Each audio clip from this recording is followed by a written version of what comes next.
Kids est un film documentaire sur une école de musique qui s'appelle la Stax Music Academy, qui est une école gratuite, un peu comme un conservatoire en France, et qui a une particularité, c'est que cette école, elle est associée à un grand label de soul des années 60, qui s'appelle la Stax, Stax Records, et dont la musique de cette époque a accompagné la lutte pour les droits civiques dans les années 60. Donc c'était une musique qui à l'époque était très engagée, et fort de cet héritage-là, de ce passé-là, dans cette école, on apprend aux jeunes musiciens en herbe à non seulement d'abord apprendre la musique, savoir chanter, jouer d'un instrument, etc., mais en plus on les forme à se poser la question du rôle qu'un artiste peut tenir au sein de la société et qu'est-ce qu'il peut apporter aux luttes sociales menées par sa propre communauté, par exemple.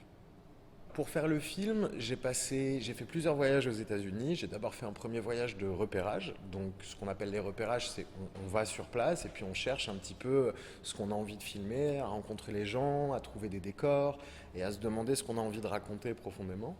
Donc, j'ai fait plusieurs voyages aux États-Unis qui m'ont permis de rencontrer des gens jusqu'à rencontrer cette école.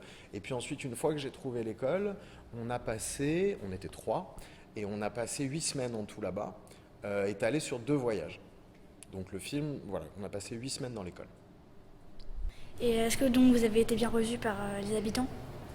C'est vrai que c'est une question qui mérite d'être posée parce que, en effet, je suis français, je suis blanc, je ne suis pas américain. Donc on peut se poser la question de savoir comment j'ai été reçu là-bas, venant de l'extérieur et cherchant à raconter quelque chose de l'intérieur, d'une certaine manière. Et j'ai été extrêmement bien reçu, ça a été extrêmement chaleureux comme accueil, une manière de m'ouvrir, de me donner accès à ce qui se passait à l'intérieur de l'école complètement spontané et presque comme une évidence, ce qui m'a beaucoup surpris évidemment, je ne savais pas à quoi m'attendre. Et en même temps, je pense que le voyage de repérage justement préliminaire qu'on avait fait avant nous avait permis de savoir aussi comment s'exprimer, comment présenter le projet et comment convaincre peut-être le directeur de l'école ou les professeurs, les élèves de nous faire confiance et de nous laisser les filmer pendant si longtemps. Donc l'accueil a été réellement merveilleux et je ne pourrais jamais assez les remercier pour ça.